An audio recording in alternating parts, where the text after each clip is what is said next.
Hello. How are you? All right. What is your name? My name Halit. Ben oraya gittim, bir sene kaldım. Yani her yerim oldu. Harp oldu. Her oldu. Birinci her. Yedi Torino'yu fotoğrafat ediyordu. Güçlük işte, kimse sormuyordu.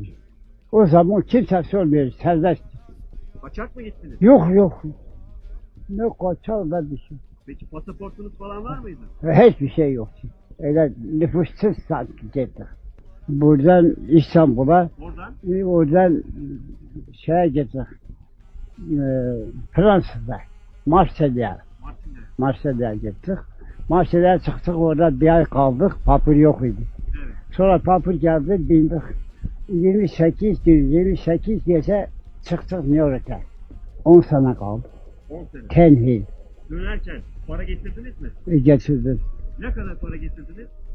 Ne bileyim de, kimin aklındadır? Biraz arazi aldım. Orada evlendiniz mi? Yok. Niye evlenmediniz orada? Gavurdur yok.